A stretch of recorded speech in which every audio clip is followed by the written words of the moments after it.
Hello, amazing parents. Okay, so I had a really great question come in from one of the members of the Mindful Movement Program, and their son is in a non-responsive state. So the question was, our son is in a vegetative state. What movements can we use on our son that is non-responsive to help him start to wake up to himself and to the world around him? What movements are kind of the best movements? So there are tons of movements that you can do for children and adults that are in non-responsive states. And I'll walk you through several of them in several short little type videos. Now I want to say the very number one thing would be simply to slow down your approach to them, especially in any daily care activities. I see this with nurses and care aides and even mom and dad and caretakers about the importance of your approach to daily care activities can make a huge difference. Now, most people in a non-responsive state or a vegetative state or a coma have no natural, they don't have a way to defend themselves. And so their brain is not in a learning state. They're not in an exploratory state. Their brain is like safety first. Safety comes first. And so if a caretaker comes in and say you have to move your child over or, position them in a different position, which happens, you have to move them so they don't get bed sores, etc., or, to move them in your daily care activities, you can kind of, especially if it's a monotonous routine, you can kind of fall into that routine of simply, oh, it's time to move over now, we're going to move over like this.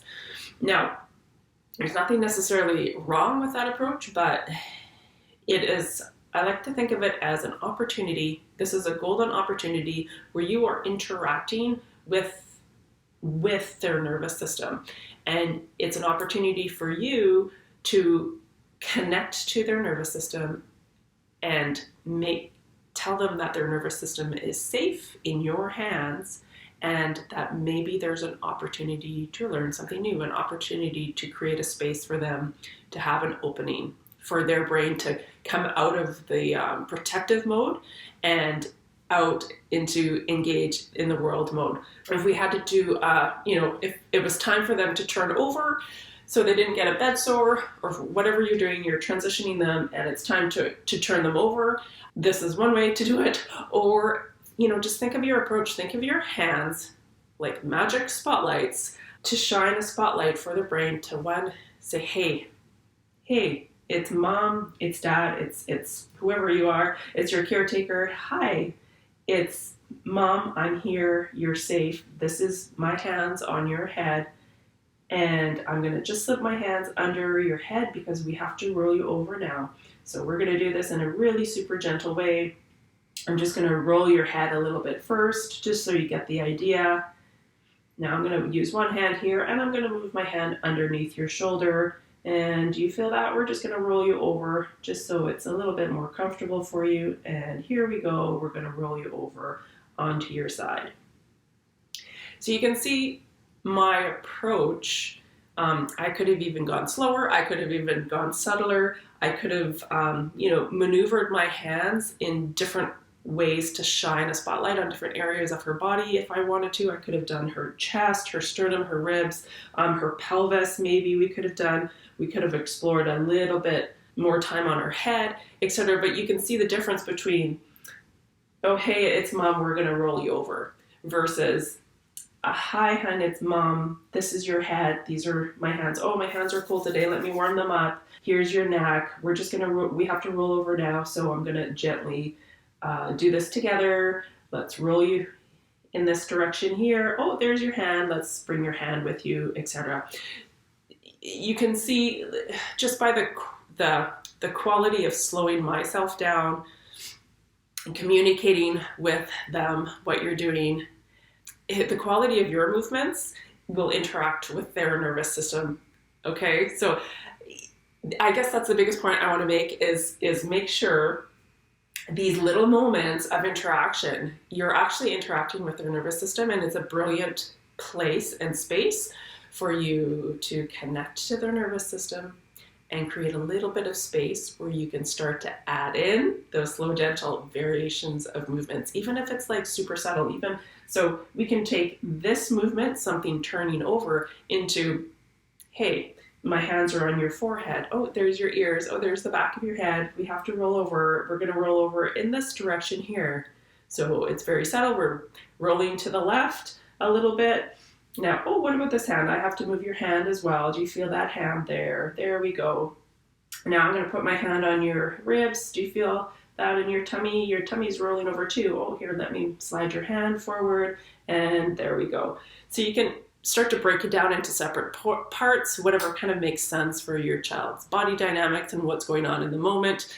And it makes it from you doing something to your child to you interacting with their nervous system and drawing their nervous system, making that connection between the two of you. And you can only make that connection with their nervous system when their brain and their head feels safe. I see a lot of very abrupt movements with the head. So, if you have to shift positions with the head, or we're going to wipe your face, or positioning the head in wheelchairs and things, people can be quite abrupt with this. And this is the head, this is where the brain is, and the brain has a primal instinctual thing to keep it safe, especially when it's not able to defend itself in any other way. Like the brain, their brains know that they're defenseless to somebody moving them around. And so you really, really, really have to be respectful of their brain's safety, their nervous system's safety. And so always approach them with the most kind, loving, gentle, respectful hands that you can. And that's you connecting to their nervous system.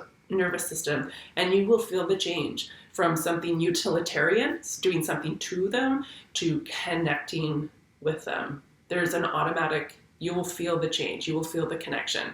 But sometimes it does take practice, okay? That too. Like sometimes it does take a reminder to yourself to slow down and connect with what you're doing. You're basically talking to them through your fingers, through your hands. There's layers and layers and layers of that communication that you'll get better and better and better at the more you do it, right? The more you're thinking of trying to connect to their nervous system.